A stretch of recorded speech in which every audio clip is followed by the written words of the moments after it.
जो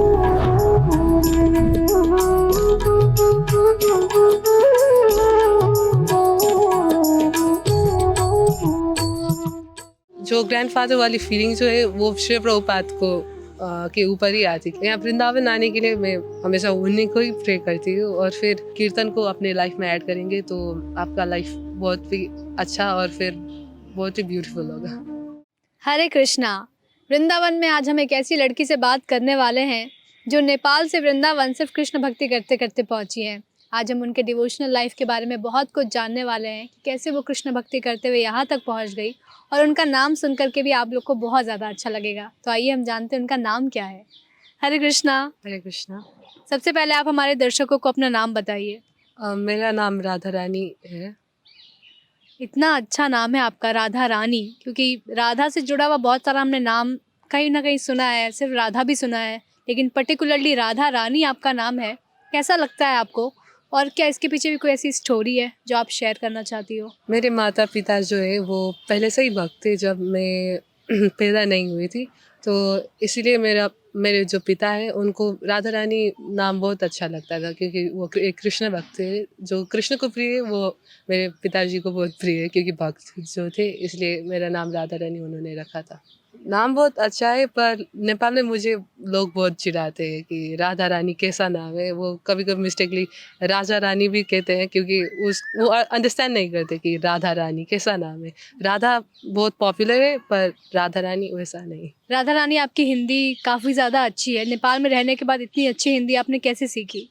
हमारे जो नेपाली लोग हैं वो सबको हिंदी बहुत अच्छे से आती है क्योंकि वो लोग वो हिंदी मूवीज़ जो है वो ज़्यादा देखते हैं। पर मेरे फैमिली में जो क्या हुआ कि मेरे फैमिली में मेरे पिताजी जो थे वो अलाउ नहीं करते थे बाहर का मूवीज़, तो मैंने जो है वो भगवान की मूवीज़ जो है वी.आर. चोपड़ा की महाभारत या फिर श्री कृष्ण लीला, रामायण सागर की ये सब से सीखी है। बी.आर. चोपड़ा की महाभारत से आपने हिंदी बोलना सीख लिया?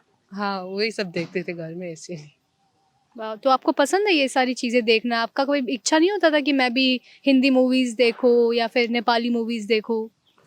नहीं, नहीं, टेस्ट तो है वही वही सब कुछ में अच्छा लगने लगा क्योंकि बाहर का जो लगता था कि वो उसमें कुछ भी इंटरेस्टिंग ही नहीं लगता था। जो भगवान की लीला है वही सब कुछ बाहर का वो वैसा कुछ अच्छा ही नहीं लगा कभी भी। तो इसका श्रेय भी शायद कहीं न कहीं जब बचपन में आप जैसे पैदा हुई और हमेशा आपने डिवोशनल एसोसिएशन प्राप्त किया, वहीं पापा हमेशा से भक्त थे, तो इसके वजह से ऐसा हो सकता है। लेकिन बचपन से ही आप भक्ति में संलग्न हैं और बाहरी दुनिया भी आपने देखा है, क्योंकि स्कूल जाना, स्कूल में बच्चों के साथ रहना, उनके साथ पढ़ाई करना। कौन से क्लास में हैं अभी आप? अभी वैसे मैं बैचलर्स कर रही हूँ, मैं फर्स्ट ईयर में हूँ। लगता था कि जब मैं छोटी थी तभी तो वैसा फ़र्क नहीं पड़ता था क्योंकि माता-पिता जहाँ भी जाते थे वहीं पे संकीर्तन में लगते थे और फिर वैसा ही अच्छा लगता था। वहीं नृत्य किया, भगवान के भजन में प्रसादम दिया, यही लाइफ़ अच्छा लगता था। और जब बड़े हुए तो देखा कि मतलब संसार कैसा है क्योंकि आप बहुत लोगों से मिलते हो। वैसे ही मैंने अलग-अलग दोस्त हुए मेरे, पर ऐसा हुआ कि भगवान की कृपा से वो सब अच्छे ही निकले क्योंकि वो मुझे सपोर्ट करते थे, कभी भी फ़ोर्स नहीं किया कि ये तुम क्या कर रहे हो? वैसा कभी भी नहीं किया। जो मेरे स्कूल फ्रेंड्स थे वो बहुत सपोर्टिव थे। वैसे ही जो है मेरे फ्रेंड्स भी भक्ति में कभी-कभी इंटरेस्ट दिखाते हैं और एक तो भक्ति और फिर किन्हों ने तो कई ने तो जो है मांस मछली ऐसा ही खाना ही बंद किया। और फिर जब मैं थोड़ी बड़ी हुई मतलब वो कॉलेज लाइफ ये सब कुछ ऐसे में फ्रेंड्स बने पर वो इंटरेस्टेड तो नहीं थे, पर हाँ सपोर्ट तो मिला, पर वैसे ही सब कुछ। आपके एसोसिएशन की वजह से, आप जैसे बता रही हैं कि आपके फ्रेंड्स लोगों ने नॉनवेज खाना छोड़ दिया, ये अपने आप में ही बहुत बड़ी बात है। इसी के साथ यदि हम इस वार्तालाप को आगे बढ़ाएं, सबसे पहले तो ये जानना बहुत ज़रूरी है कि क्या नेपाल में लोग कृष्ण भक्ति, कृष्ण के बारे में जानते हैं इतना ज़्यादा? कैसा माहौल है वहाँ पे कृष्ण भक्ति को लेकर? हमारे जो नेपाल में वहाँ ये हिंदू कंट्री है, मतलब अभी तो सेक्युलर थोप दिया है जो नाम, पर वैसे लोग पहले से ही हिंदू है। वहाँ का जो है तौर तरीका हमारे ये जो इंडिया है वो उससे ज़्यादा ही सिमिलर है, पर वहाँ पे लोग वो देवी देवता जो है उनको ज़्यादा प्राथमिकता देते हैं और फिर कृष्ण कृष्ण को बहुत लोग पूजते हैं वहाँ पे। नेपाली या फिर सांस्कृतिक भजन जो है बहुत सारे गाए जाते हैं नेपाल में। पर वो जो है डीप में नहीं है। मतलब प्यार करते हैं कृष्ण जी को, पर वैसा जो डीप ये वृंदावन यहाँ पे वैसा माहौल तो नहीं है। पर श्री प्रभुपाद की कृपा से जो है कृष्ण जी बहुत हाईलाइट में है अभी। मतलब उनको पता चल रहा है कि कृष्ण कौन है। और फिर अभी तो लोग बहुत ही मतलब वहाँ पे कृष्ण भक्ति का बहुत अच्छे से प्रचार हो रहा है। मतलब हमारे वहाँ पे कीर्तन टोली जो है वहाँ पे बहुत अच्छा कीर्तन करके या फिर इन्फ्लुएंस बहुत हो रहा है। मतलब कृष्ण भक्ति का इन्फ्लुएंस होना शुरू हो गया है। ये जो भक्ति प्रचार का जो काम वहाँ पे चल रहा है वो सब जो कर रहे हैं वो यंग पीपल ही है अभी। तो सो नेपाली को जो वो लोग है वो वहाँ पे अमेज्ड हो जाते हैं कि ऐसे लोग ये जो है ये इतने यंग है और फिर भक्ति में कैसे आए। और वो देख के भी वो पूछने लगते हैं और फिर ये जो भक्ति में है वो संलग्न हो जाते हैं। बहुत अच्छा लगा ये जान करके कि नेपाल में भी कृष्ण भक्ति का इतना ज़्यादा प्रचार प्रसार हो रहा है। और जैसे आपने बताया कि श्रील प्रभुपाद की वजह से आज यंग लोग जो है वो कृष्ण भक्ति अपना रहे हैं। जब आपको पहली बार पता चला कि कौन है श्रील प्रभुपाद, इस्कॉन क्या है, इस्कॉन की फ़िलॉसफ़ी में क्या-क्या चीज़ें आती है, तब आपको कैसा लगा? बचपन में भी एक गॉडफादर वाली जो होती है ना वो ग्रैंड पेरेंट्स टाइप का। मेरे जो ग्रैंडफादर थे वो मैं जब छोटी थी तभी चले गए थे। तो फिर जो ग्रैंडफादर वाली फीलिंग जो है वो श्री प्रभुपाद को के ऊपर ही आती क्योंकि उस उनके साथ एक कनेक्शन फील होता था। मतलब मेरे जो ग्रैंडफादर जो थे उनके साथ वैसा कुछ कनेक्ट नहीं हो पाया। बट क्योंकि उनके बुक्स या फिर ऐसे ही जो सब कुछ पढ़े उसे वैसे ही जो है प्रभुपाद से कनेक्ट हुआ। क्योंकि उनके प्रचार या फिर उनके ही रूल्स एंड रेगुलेशंस बचपन से ही फॉलो किया था इसीलिए। काफ़ी सुंदर अटायर में हैं आज आप, तिलक लगाया है, कंठी पहना है आपने और इतनी सुंदर साड़ी। तो क्या वहाँ पर भी आप नेपाल में भी इस तरह के अटायर में रहती हैं? नहीं, वहाँ पे तो स्कूल में अलाउ नहीं करते, स्कूल ड्रेस होता है। पर जब हमारे वहाँ सैटरडे जो प्रोग्राम होता है उस वक्त में साड़ी और कंठी कंठी तो रोज़ ही है। और साड़ी और तिलक वो ला के मंदिर जाती हूँ। स्कूल में कंठी पहन के जाती हैं, क्या स्कूल वालों का इस पे कोई रिएक्शन? हाँ, ये वो लाइक ऐसा क्या होता है कि हमारे स्कूल में जब मैं जाती हूँ तब वो कुछ भी नोटिस नहीं करते।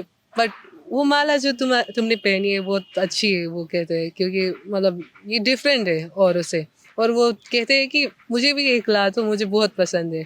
पर मैं कहती हूँ कि इसके लिए आपको मांस मछली छोड़ना पड़ेगा ऐसा सब कुछ कहते हैं। वो कहते हैं नहीं कर सकते। पर वो उन लोगों को बहुत अच्छा लगता है मतलब कंठी धारण किए हुए। जैसे आपने बताया कि आप स्कूल तो नहीं पहन के जा सकते साड़ी, लेकिन आप टेम्पल प्रोग्राम्स में साड़ी पहन के जाते हैं। यहाँ पे एक ऐसा सवाल आ रहा है कि क्या नेपाल में लोग साड़ी ज़्यादा पहनते हैं? साड़ी का क्या प्रचलन है वहाँ पर?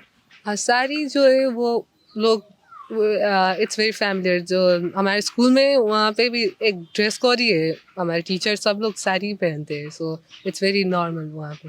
जैसे कि आप बचपन से ही कृष्ण भक्ति कर रही हैं, अब आपकी एज 20 साल हो गई है, यूथ एज में आप पहुंच गई हैं।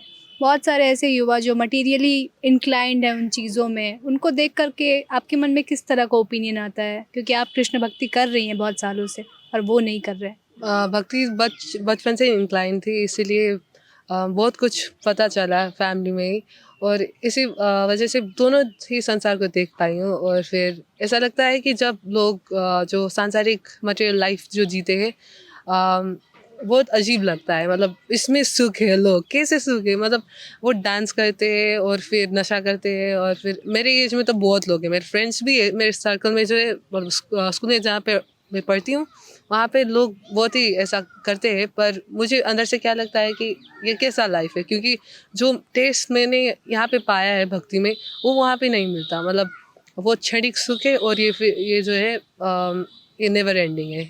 इसीलिए मुझे लगता है कि मतलब जब लोग ऐसा जो भी करते हैं मुझे लाइक पागल लगते हैं। क्योंकि जो हम करते हैं वो सभी कार्यों को लोग पागल बोलते हैं जो इसमें नहीं आए।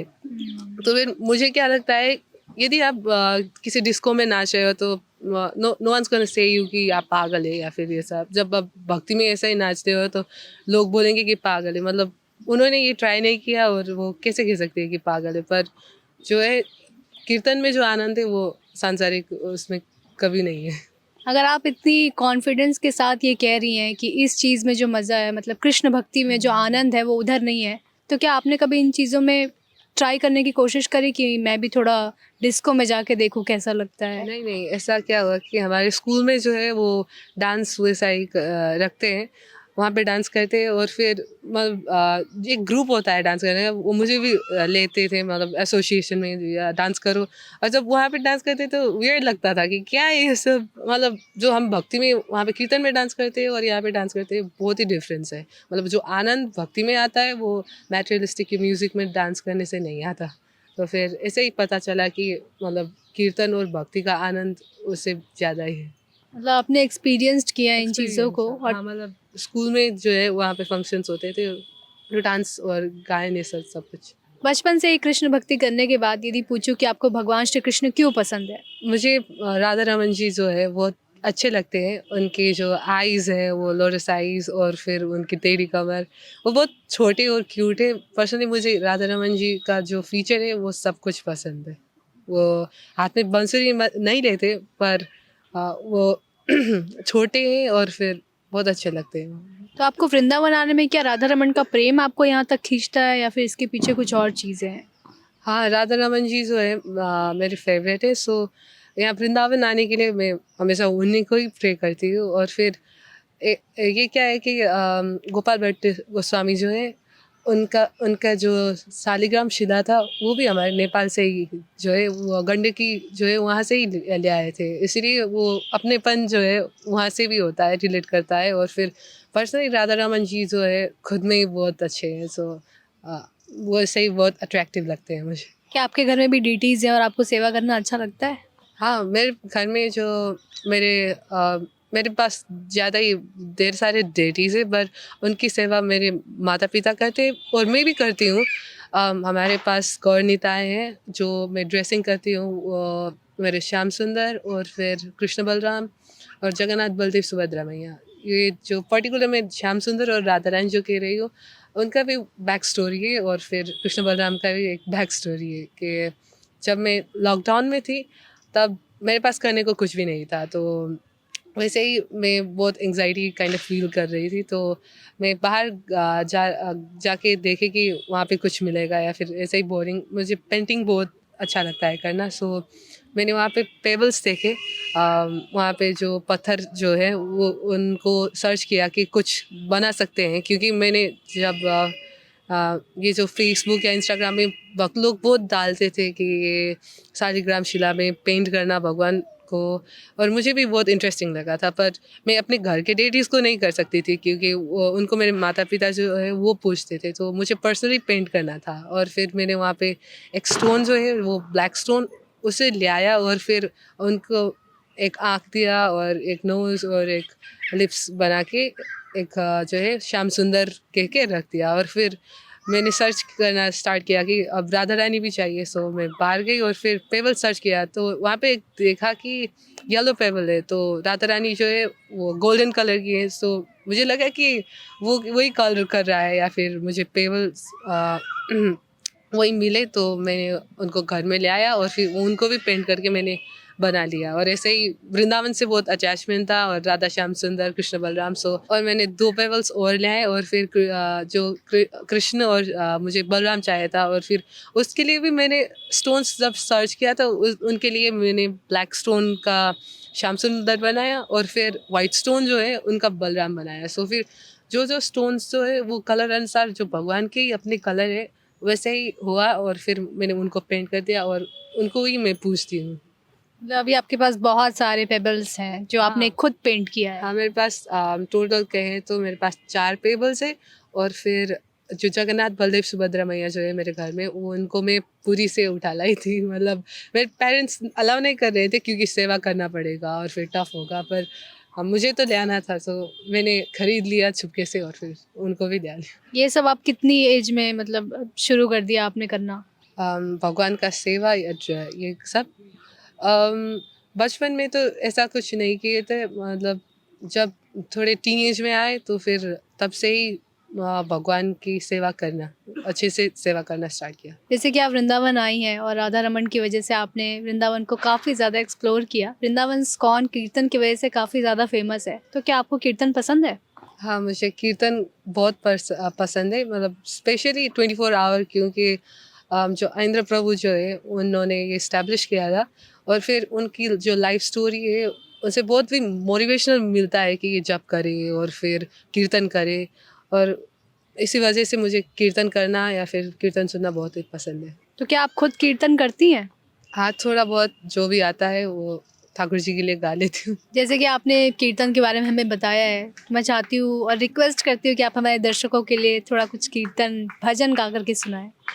राधा रमन जी का एक भजन जो है बहुत फेमस है, उसको ही गाती हूँ। जय जय राधा रमन हरि बोल, जय जय राधा रमन हरि बोल, जय जय राधा रमन हरि बोल, जय जय राधा रमन हरि बोल, जय जय राधा रमन हरि बोल, जय जय राधा रमन हरि बोल, जय जय राधा रमन हरि बोल, जय जय राधा रमन हरि बोल। बहुत ही अमेजिंग, बहुत ही सुरीला आवाज़ है आपका। इसी के साथ आपको और कौन-कौन सी सेवाएं पसंद है? मुझे पेंटिंग करना बहुत पसंद है। मैं जो है डेलीज मतलब पेंट तो बात ही है, और फिर मैं नॉर्मल कैनवास में भी थोड़ा बहुत पेंट करती हूँ। यदि यूथ के लिए एक मैसेज देना हो जो आपको देख रहे हैं आज, आपको सुन रहे हैं और मोटिवेट हो रहे हैं आपसे, तो उनको आप क्या मैसेज देना चाहेंगी? लोगों को लगता है कि भक्ति करना टफ है, और फिर वो इस लाइफ टाइम में भक्ति नहीं कर सकते क्योंकि लाइफ बहुत एंजॉय करनी है। पर हमारा जो भी हम कर सकते हैं, मतलब भगवान ने जैसे ही भगवद गीता में कहा था कि मुझे पत्र या फिर फूल जो भी अर्पित करे, मैं प्रेम पूर्वक उसको स्वीकार करता हूँ। वैसे ही हमारे पास जो भी है, मतलब टैलेंट या फिर हम जो भी सेवा कर सकते हैं भगवान के लिए, उसे थोड़ा बहुत इंक्लूड कीजिए। मतलब इसका मतलब नहीं है कि आपको मंदिर में ही जाके सब कुछ करना पड़ेगा। मतलब आपके पास जो भी है आप वही भगवान को अर्पित कीजिए। आप यंग हैं तो आप जो भी करते हैं, अपना पढ़ाई या फिर आपके पास जो कला है, सब कुछ भगवान को ही अर्पित कीजिए। मतलब इंक्लूड सिर्फ भगवान को इंक्लूड ही कीजिए अपने लाइफ में। वैसे ही आप खुश भी हो जाएंगे, और फिर आपको भक्ति बर्डन नहीं लगेगा। माताजी, मैं एक और चीज़ ऐड करना चाहती हूँ कि जो भी यंग जनरेशन है उनको कीर्तन ज़रूर सुनना चाहिए, क्योंकि जो कीर्तन है आपको मेंटली भी स्ट्रांग रखता है, और फिर आपके पास जो भी टाइम हो, मतलब सांसारिक गीत तो बहुत सुनते हैं, पर जब आप कीर्तन सुनते हो तो आपको डिफरेंट फीलिंग आएगी।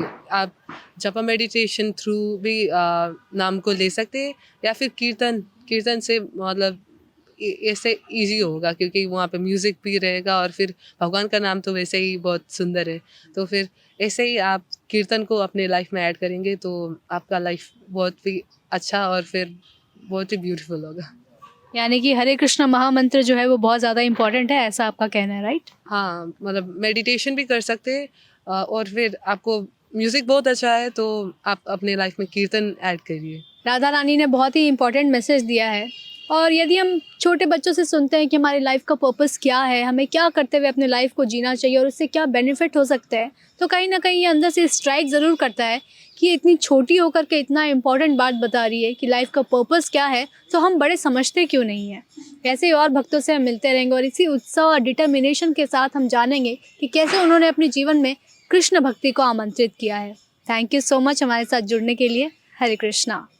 ऐसे ही और भक्तिमय कार्यक्रमों के लिए देखिए हरे कृष्णा टेलीविजन, और इसे प्राप्त करने के लिए आप अपने केबल अथवा DTH ऑपरेटर से संपर्क करें तथा और अधिक जानकारी के लिए आज ही डायल करें 7666 839 839।